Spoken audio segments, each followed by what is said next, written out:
નમસ્કાર મિત્રો, જય માતાજી, હર હર મહાદેવ, ઓમ નમઃ શિવાય। મિત્રો, આજે અમે તમને દુઃખ અને દરિદ્રતાના નાશ કરનાર ભગવાન શિવની ખૂબ જ પવિત્ર કથા સંભળાવવા જઈ રહ્યા છીએ, જેનું વર્ણન શિવ પુરાણમાં પણ કરવામાં આવ્યું છે। તેથી મિત્રો, આપ સૌને નમ્ર વિનંતી છે કે આપ સૌ આજની આ કથા સંપૂર્ણપણે ધ્યાનથી સાંભળશો અને કથા પસંદ આવે તો ચેનલને લાઈક, સબસ્ક્રાઈબ કરવાનું ભૂલતા નહીં। મિત્રો, કહેવાય છે કે જે કોઈ આ કથાને શરૂઆતથી જ સાચા હૃદયથી સાંભળે છે તો તેના ઘરમાં ક્યારેય ગરીબી નથી આવતી। અને મિત્રો, આ કથા સાંભળ્યા પછી બીમાર વ્યક્તિને તેના તમામ રોગોમાંથી મુક્તિ મળી જાય છે। અને સાથે જ આ કથાના માધ્યમથી એ પણ જણાવીશું કે શ્રાવણ માસના ભગવાન શિવની કથાનું શ્રવણ કરવાથી કથા ફળથી પ્રાપ્તિ થાય છે। તો તમે બધાએ આ કથા આરામથી અંત સુધી સાંભળવી જોઈએ। અને જો કોઈ વ્યક્તિ ભગવાન શિવ અને પાર્વતીની આ કલ્યાણકારી કથા સાંભળે છે તો એ ભક્તની ભક્તિ ભગવાન શિવ પ્રત્યે છે। તો આ પવિત્ર કથા શરૂ કરતાં પહેલાં ભગવાન શિવનો અનાદર ન કરો। અને કથાની શરૂઆત કરતાં પહેલાં મિત્રો કમેન્ટમાં હર હર મહાદેવ ચોક્કસથી લખજો। મિત્રો, ચાલો આ પવિત્ર કથાની શરૂઆત કરીએ। મિત્રો, એક સમયની વાત છે। એક નગરમાં એક પંડિત રહેતો હતો। તે જન્મથી જ ઘણો ગરીબ હતો અને એ પંડિત તેની પત્ની અને પુત્ર સાથે રહેતો હતો।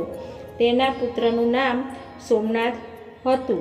તે પંડિત સવારે ઉઠીને આદિ કરીને તુલસીના છોડમાં ઉપર પાણી ચડાવતો હતો અને પ્રતિદિન તે નગરમાં જઈને કથાઓ સંભળાવતા હતા।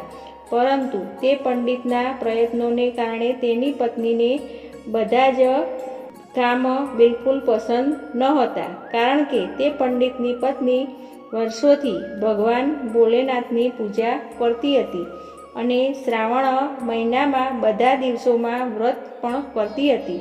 આ બધું કર્યા પછી પણ તેને ગરીબીની સામનો કરવો પડતો હતો। આ કારણે પંડિતની પત્ની ભગવાન ભોલેનાથ પર ખૂબ જ ગુસ્સે થઈ હતી અને તેમની પૂજા પાઠ કરવાનું બંધ જ કરી દીધું હતું। આવી જ રીતે તે પંડિત જ્યારે જવાન હતો ત્યારે કોઈ પણ રીતે ભગવાનની પૂજા પાઠ કથા કરીને જે ધન મળતું હતું તે જ ધનથી તેના પરિવારનું પાલન પોષણ કરતો હતો। પછી એક દિવસ તે પંડિતની પત્નીએ ફરીથી ભગવાન ભોલેનાથની પૂજા કરવાનું શરૂ કર્યું। તે મનમાં આ વિચારતી હતી કે ભગવાન ભોલેનાથની પૂજા કરવામાં કે એક દિવસ ચોક્કસથી ભગવાન આપણી સામું જોશે ને આપણી ઈચ્છાઓ પૂરી થશે અને તેની ગરીબી પણ દૂર થઈ જશે। પરંતુ આટલી પૂજા કર્યા પછી પણ તેની તે પૂજાનું કોઈ જ પરિણામ મળતું નથી, જેના કારણે તે ખૂબ જ દુઃખી થઈ જાય છે। મનમાં પોતાની જાતને શ્રાપ આપતા હતા કે આપણે એવું કયું પાપ કર્યું છે કે જેના કારણે આપણે આટલી ગરીબીનો સામનો કરવો પડે છે। હવે ધીમે ધીમે પંડિત અને તેની પત્ની બંને જ ખૂબ જ વૃદ્ધ થઈ ગયા હતા અને હવે તે પંડિતના શરીરમાં એટલી શક્તિ પણ નહોતી કે તે નગરમાં જઈને કથા કરી શકે। હવે તે પંડિત પણ આખો સમય બીમાર જ રહેતા અને ઘર ચલાવવા માટે કોઈ નહોતું, એટલે ધીમે ધીમે ત્યાં પંડિત પણ ચિંતિત થવા લાગ્યા। તેના ઘરમાં કંઈ બચ્યું નહોતું। તે દરેક વસ્તુ માટે ચીડાઈ જતા અને પંડિતની પત્ની ખૂબ જ ગુસ્સે થઈ જતા અને ફરીથી ગુસ્સામાં તેણે ભગવાન ભોલેનાથને પૂજા અર્ચના કરવાનું બંધ કરી દીધું અને તેના પતિને પણ પૂજા કરવાનું ના કહેવા લાગ્યા। પરંતુ તે પંડિત પણ ભગવાન ભોલેનાથની પૂજા કરવાનું બંધ કર્યું નહીં। પછી એક દિવસ તે ગુસ્સે થઈને તેના પતિને કહે છે, હે નાથ, અમે બંને કયા સુધી ભગવાન ભોલેનાથની પૂજા કરતા રહીશું? કારણ કે ભગવાન શિવ શંભુની પૂજા કરતાં કરતાં અમે બંને ખૂબ જ વૃદ્ધ થઈ ગયા છીએ, પરંતુ હજી પણ આટલી બધી પૂજા કરવાથી અમને કોઈ જ ફળ મળ્યું નથી. ત્યાર સુધીમાં આપણી ગરીબી દૂર થઈ નથી, ઉલટું આપણે તો પહેલાં કરતાં પણ વધુ જ ગરીબ થઈ ગયા છીએ. હવે આપણે દરેક પૈસા માટે પણ રડવું પડે છે અને હેરાનગતિ પણ થાય છે. નાથ, હું એક મૂર્ખ છું કે મેં એક વખત ભગવાન ભોળેનાથની પૂજા કરવાનું બંધ કર્યું અને પાછો પૂજા કરવાનું શરૂ કર્યું. મહેશ રાવલના બધા જ સોમવારના તો દિવસ જોઈ, ન તો રાત દિવસ રાહ જોઈ. ભગવાન ભોલેનાથની પૂજા અર્ચના કરી અને ઉપવાસ પણ રાખ્યો. મેં દિવસ રાત ભગવાન ભોલેનાથની આરાધના કરી અને દરરોજ તપ કરીને હું મારું પોતાનું શરીર નિર્બળ કરી નાખું છું. અને હવે તે તમારા શિવ શું આપશે? તમને દરરોજ શિવલિંગને જળ ચડાવો છો. તો પત્ની વાત સાંભળીને તે પંડિત તેની પત્નીને કશું જ કહેતો નથી, કારણ કે તેમને તેમના પ્રિય ભગવાન ભોલેનાથ પર પૂર્ણ શ્રદ્ધા હતી. ત્યાં જ તેમનો પુત્ર સોમનાથ શિક્ષા ગ્રહણ કરવા ગયો હતો અને થોડાક જ દિવસમાં તેમની દીક્ષા સમાપ્ત થવા આવી હતી અને તેને ભણતર પણ પૂરું કરી દેવા આવ્યો હતો અને તે ફરી ઘરે પાછો ફરતો હતો. અને ત્યારે જ તેના ઘરે આવવાથી તેના માતા પિતાને આવી કષ્ટમાં જોઈને તેને ખૂબ જ દુઃખ થયું અને ભવિષ્યની ચિંતા કર્યા વગર તેને તેના માતા પિતાની સેવા કરવાનું શરૂ કર્યું. તેમની બધી જ મનોકામના પૂરું કરવાનું શરૂ કર્યું અને ઘરનો સમગ્ર બોજ પોતાના ખભા પર લઈ લીધો. તે પોતાના પિતાની જેમ નગરમાં જઈને ભગવાન ભોલેનાથની કથાઓ સંભળાવવા લાગ્યો. કથાઓ સાંભળાવીને જે દીક્ષા મળતી તે તેના માતા પિતાનું ભરણ પોષણ કરતો હતો. આવી રીતે ઘણા દિવસો વીતવા લાગ્યા, પરંતુ એક દિવસની વાત છે.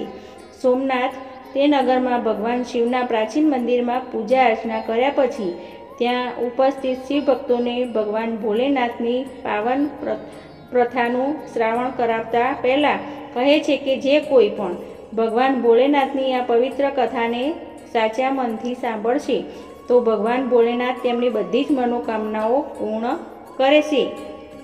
તે નગરના રાજા પણ મંદિરમાં ઉપસ્થિત હતા.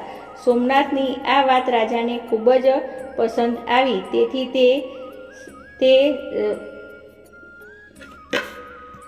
તે સિપાઈને સોમનાથ પાસે પહોંચે છે અને કહે છે કે પ્રતિદિન આજની જે પણ વાર્તા તમે રાજકુમારીને કથા સંભળાવો, કારણ કે હું ઈચ્છું છું કે મારી પુત્રીને સારા સુંદર રાજકુમાર જેવો વર મળે અને આ માટે હું તમને દરરોજ દક્ષિણા તરીકે ખૂબ જ પૈસા આપીશ.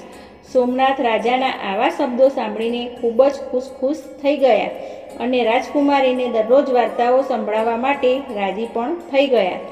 રાજકુમારીને તેના રાજમહેલમાં દરરોજ વાર્તાઓ સંભળાવી અને હવે સોમનાથ તે શહેરના રાજાની પુત્રીનો દરરોજ વાર્તાઓ સંભળાવવા લાગ્યો અને રાજકુમારીને વાર્તાઓ સંભળાવવા માટે દક્ષિણા તરીકે જે પણ પૈસા મળતા તેણે પૈસાથી તેના પરિવારને ટેકો આપવાનું શરૂ કર્યું. પરંતુ સોમનાથની માતાને આ બધું ગમતું નહોતું. તેને વિશે ખૂબ જ સોમનાથની ચિંતા થતી હતી, કારણ કે તે તેના પુત્રનું ભવિષ્ય વિશે ચિંતિત હતી. તેથી તે દરરોજ આ વિશે ખૂબ જ ચિંતા કરતી રહેતી હતી. એક દિવસ પંડિતની પત્ની તેના પતિને કહે છે કે હે નાથ, હું મારા પુત્રનું ભવિષ્યની ચિંતા કરું છું, કારણ કે આપણું જીવન તો જેવી રીતે થયું તે રીતે ટૂંકું થઈ ગયું, પરંતુ મને ચિંતા છે કે આપણા મૃત્યુ પછી આપણા પુત્રનું શું થશે. ભગવાન ભોલેનાથ આપણા દુઃખોને જોઈ શકતા નથી, પણ આપણા પુત્ર રાજાના મહેલમાં જઈને દક્ષિણા લાવે છે, તેમાં આપણા જ પરિવારનું ભરણ પોષણ થઈ શકે છે, પરંતુ બધી જ ઈચ્છાઓનું શું, તે કેવી રીતે પૂર્ણ થશે? હવે શું આપણે આપણું પેટ ભરવા માટે જ જીવીએ છીએ? ભગવાને તેમની આંખો કેમ બંધ કરી દીધી છે? આપણા પુત્રને આપણી જેમ જીવનભર ગરીબી જ થી રહેવું પડશે?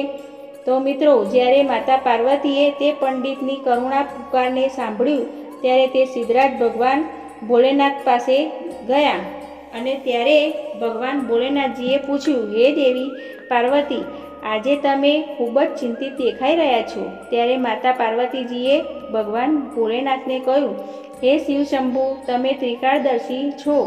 તમે જાણો છો કે બધું જ, પણ તમે આ પ્રશ્ન પૂછો છો તેના જીવનને માત્ર મુશ્કેલીઓથી ભરી દીધું છે અને તેની પૂજાનું ફળ તેને ક્યારે આપવું છે. તેથી હું તમને વિનંતી કરું છું કે હવે તેના જીવનમાંથી તમામ દુઃખ દૂર કરો. નહીં તો આવું કંઈક થઈ શકે છે કે જેથી પંડિત અને તેની પત્ની તમારી અને તેની આસ્થાની પૂજા કરવાનું છોડી દે. માતા પાર્વતીની આ વાત બધા શબ્દો સાંભળીને ભગવાન ભોલેનાથ કહે છે, હે દેવી પાર્વતી, તમે ચિંતા ના કરો, કારણ કે અમે તે બ્રાહ્મણના નસીબમાં ઉદયના બીજ વાવ્યા છે. આપણે બંને એ પંડિતના ઘરે જઈને છીએ અને આપણે પૃથ્વી પર જઈને શિવલીલા કરવાની છે. એમ કહીને ભગવાન ભોલેનાથજી સાથે તેઓ પૃથ્વી પર પ્રયાણ કરે છે અને પૃથ્વી પર પહોંચ્યા પછી તેમાંથી એક સંતનું રૂપ ધારણ કરીને તે પંડિતના ઘર પાસે પહોંચે છે અને મોટેથી કહે છે કે અલખ નિરંજન, ઘરમાં છે કોઈ? ત્યારે ઘરમાંથી અવાજ આવ્યો. પંડિત નમસ્કાર કરે છે અને કહે છે કે હે મુનિવર, તમારું સ્વાગત છે. મને કહો કે હું તમને કેવી રીતે મદદ કરી શકું.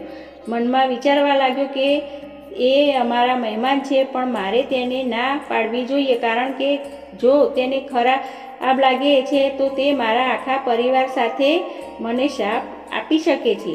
પરંતુ હું તેમનો કેવી રીતે અનાદર કરી શકું, કારણ કે મારો દીકરો જે પૈસા લાવે છે તે તો કોઈ પણ રીતે અમારા પરિવારને જ ટકાવી શકે છે અને કંઈ નથી બચતું. તેમના ભોજનની વ્યવસ્થા હું કેવી રીતે કરું? એમ વિચારીને તેણે કહ્યું, હે મુનિવર, મારો પુત્ર આ નગરના રાજાની પુત્રીને કથા સંભળાવવાને જાય છે અને જે ધન લાવે છે તે અમારા ત્રણેયનું ભોજન પૂરું પડે છે. થોડા સમય માટે તો જ હું ભોજનની વ્યવસ્થા કરી શકીશ. ભગવાન ભોલેનાથજીએ તે પંડિતને એક પાત્ર આપ્યું અને કહ્યું, હે પુત્ર, આજથી તું તમારી પત્નીને કહો કે આ વાસણમાં ભોજન રાંધજો, જેથી આપણે બધાને ભોજન તૈયાર કરવામાં આવશે. પછી તે વાસણમાં ભોજન બનાવીને આ દ્રશ્ય જોયું તો બધા જ ભોજન આપવામાં આવે છે તો ત્રણેય ખૂબ જ આશ્ચર્યચકિત થયા અને ખૂબ જ ડરી ગયા. મિત્રો, સવારે ઉઠીને સોમનાથ રાજકુમારીને વાર્તા સંભળાવવા જતો હતો ત્યારે અચાનક સંતના રૂપમાં ભગવાન ભોલેનાથજીએ કહે છે કે સોમનાથને પૂછ્યું, હે પુત્ર, તું ક્યાં જાય છે? ત્યારે સોમનાથ તેને કહે છે, હે મુનિવર, હવે હું આ નગરના રાજાની પુત્રીને કથા સંભળાવવા જઈ રહ્યો છું. ત્યારે ભગવાન ભોલેનાથજીએ ઋષિ સ્વરૂપે સોમનાથને કહ્યું, હે પુત્ર, આજે જ્યારે તમે રાજકુમારને કથા સંભળાવવા જાઓ ત્યારે રાજકુમારીને પૂછજો કે તમે કઈ મનોકામનાની પૂર્તિ માટે કથા સાંભળો છો. આ સાંભળીને સોમનાથ રાજમહેલમાં પહોંચ્યા અને રાજકુમારીને કથાનું શ્રવણ કરાવ્યા પછી રાજકુમારે તે પ્રશ્નને રાજકુમારીને પૂછે છે કે ભગવાન ભોલેનાથે કહ્યું હતું. સોમનાથે રાજકુમારીને પૂછ્યું કે તમે કઈ ઈચ્છાની પૂર્તિ માટે આ કથા ગ્રહણ કરો છો. રાજકુમારીએ સોમનાથને કહે છે, ભગવાન ભોલેનાથની આ મનોકામના પૂર્ણ થાય છે કે હું આ કથા સાંભળું છું કે મને એવો કોઈ વર મળે કે જેની ચર્ચા પૂરા નગરમાં થાય. એવો વર મેળવી શકું કે આખા શહેરમાં દરેક વ્યક્તિ દ્વારા ચર્ચા કરવામાં આવે અને તેના માથા પર ચંદ્ર અને સૂર્ય હોય, એટલો સારો કે તેના ઘરે કોઈ પણ વસ્તુની કમી ના રહે. તેના લગ્ન જાન જોડીને આવે અને તે જન્મો સુધી યાદ રાખે.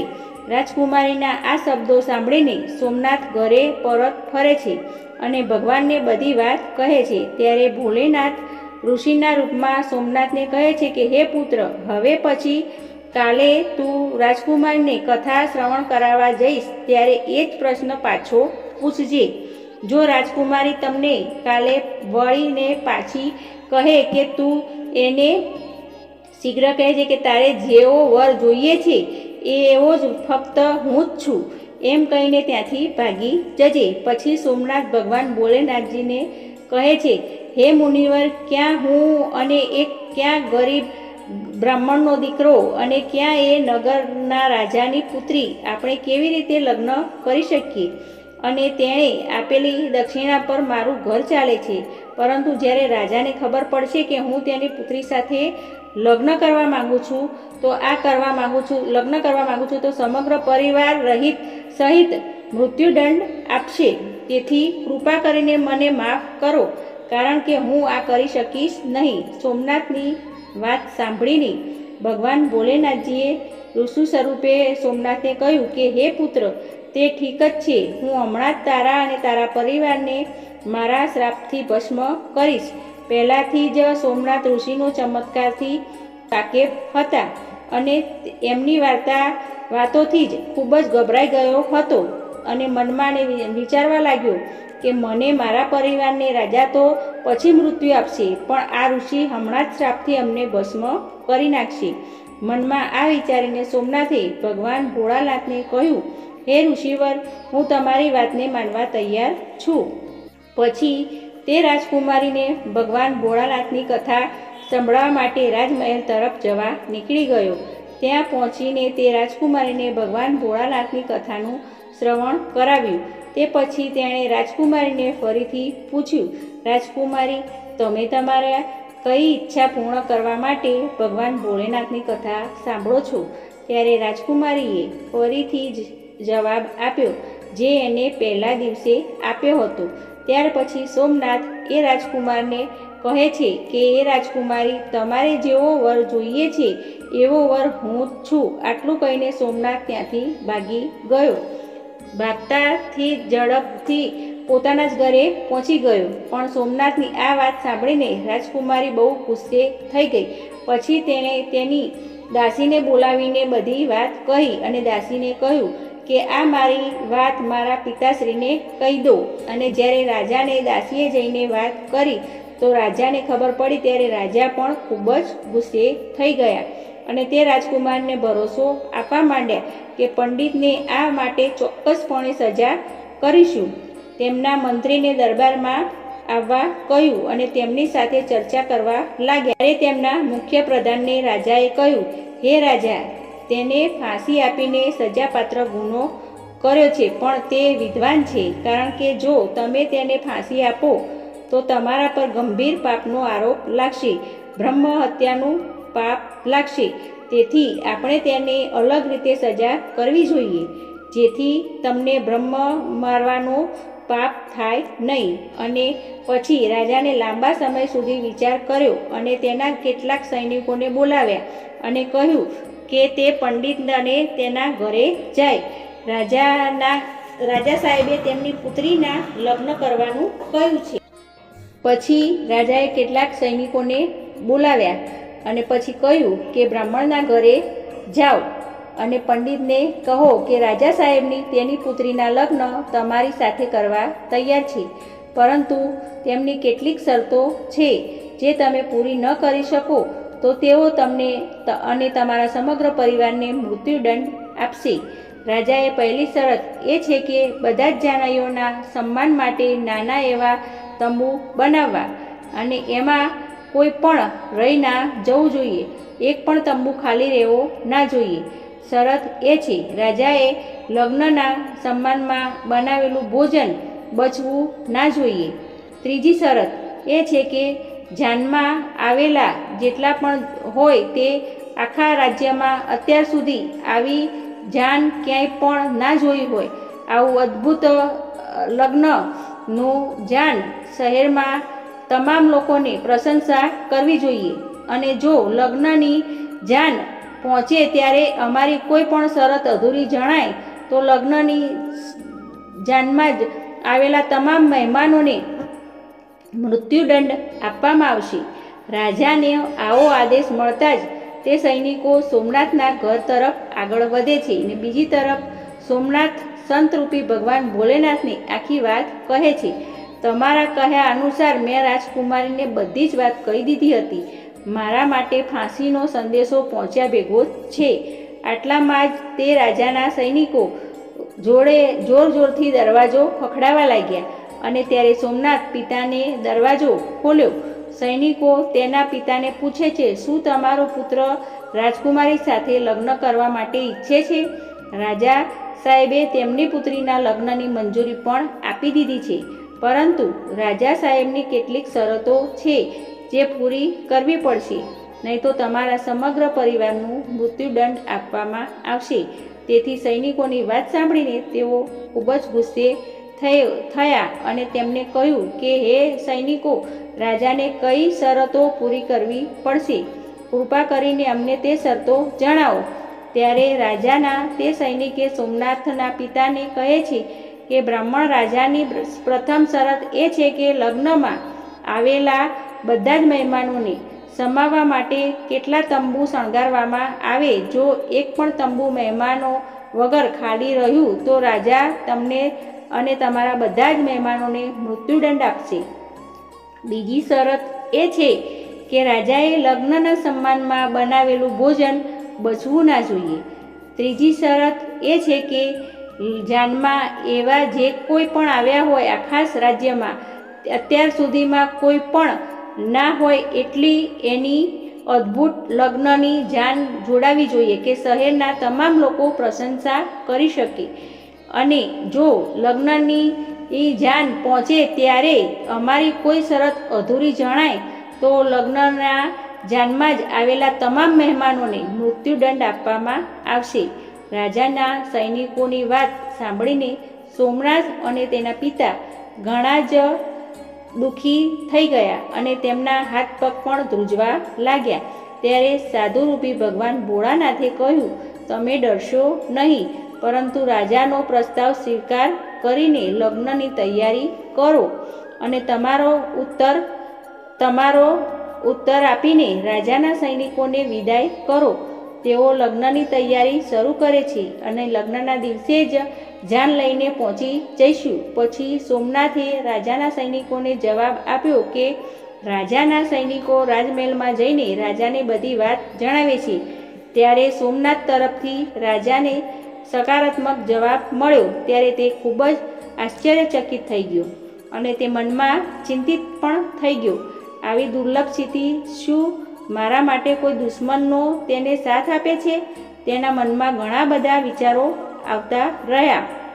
તે પછી તેણે લગ્નની જાન તરફ ઘણા બધા જાન માટે તંબુઓ બનાવ્યા અને તે પંડિત લગ્નમાં ઘણા મહેમાનો પણ આવ્યા.